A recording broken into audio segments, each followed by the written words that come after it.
റാം നാരായൺ റാം. ജീവിതത്തിലെ പരാജയങ്ങൾ വിജയത്തിലേക്കുള്ള അടിക്കല്ലുകളാണ്. ചിലപ്പോഴൊക്കെ പരാജയങ്ങളും പ്രതിസന്ധികളുടെയും സമ്മർദ്ദത്തിൽ മനസ്സ് തളർന്ന് നിസ്സഹായത ഭരിക്കും. യാത്രികൻ ക്ഷീണിതനാകും. ഭൂമിയിൽ ഒരു നിമിഷം പോലും തുടരാനുള്ള ആഗ്രഹം കെടും. എന്നാൽ ഹേ യാത്രിക, ഞാൻ നിന്റെ വേദന മനസ്സിലാക്കുന്നു. ഒരു ദിവസം നീ ഇവിടെ നിന്ന് പോകും. ഇത് എല്ലാം മരണത്തിൻ്റെ പാതയിലെ ഒരു ഗാനം മാത്രമാണ്.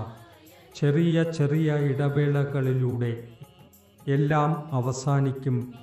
നിരാശ, പ്രതിസന്ധി, രോഗം, ദുഃഖം എന്നിവയൊക്കെ ഈ യാഥാർത്ഥ്യത്തിൻ്റെ ലക്ഷണങ്ങളാണ്.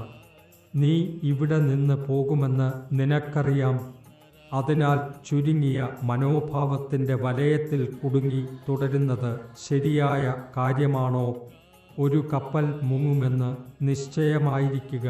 സമയവും അവസാനിക്കുകയാണ്. അപ്പോൾ യാത്രികർ സമ്പത്ത് ശേഖരിക്കുമോ, ജീവൻ രക്ഷിക്കുമോ?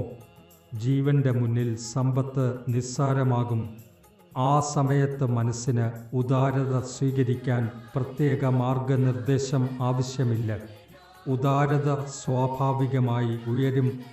അതുപോലെ കപ്പൽ മുങ്ങും എന്ന് നിനക്കറിയാമെങ്കിൽ ഇന്ന് ആയാലും നാളെ ആയാലും നീ പോകേണ്ടി വരും. അതിനായി നിന്റെ നിയന്ത്രണമില്ല. അപ്പോൾ നിന്റെ കടമ എന്താണ്? നിരാശയിലും തളർച്ചയിലും വീണു എല്ലാം നശിപ്പിക്കുന്നതിൽ പ്രയോജനം ഇല്ല.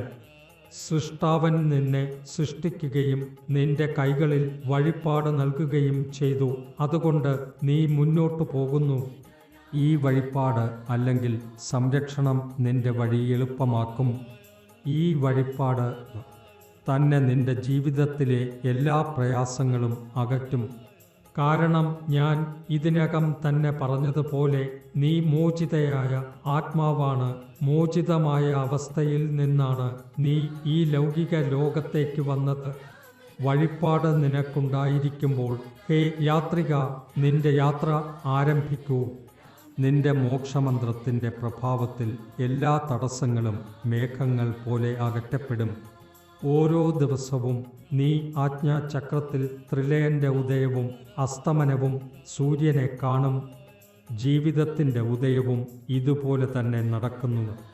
ധൈര്യത്തോടെ ഉറച്ചു നിന്നുകൊണ്ട് സമർപ്പിതനായി ഗുരുവിൻ്റെ നൽകി കിട്ടിയ വിത്മന്ത്രത്തെ ദേഹരഹിത യന്ത്രത്തിൻ്റെ സ്വരവുമായി സംയോജിപ്പിച്ചാൽ ഈ വീണയിൽ നിന്നാണ് ആ മന്ത്രത്തിൻ്റെ സംഗീതം മുഴങ്ങുക. നിന്റെ യന്ത്രം നിന്റെ മന്ത്രവുമായി സ്വരം ചേർന്ന് തുടരും. നിന്റെ മനസ്സും ശരീരവും ഈ സ്വരത്തിൽ നിന്ന് നിർമ്മിതമായതാണ്. അതിനാൽ നിന്റെ ശരീരത്തിലും മനസ്സിലും അനുഭവപ്പെടുന്ന അശാന്തി ഈ സ്വരത്തിൻ്റെ ഇടിവുകളാണ്. നീ സ്വരത്തിൽ സ്ഥാപിതനാണ്. നീ സ്വരത്തിലൂടെ സ്ഥാപിതനാകും. കാരണം അതാണ് നിയമം. റാം നാരായൺ റാം.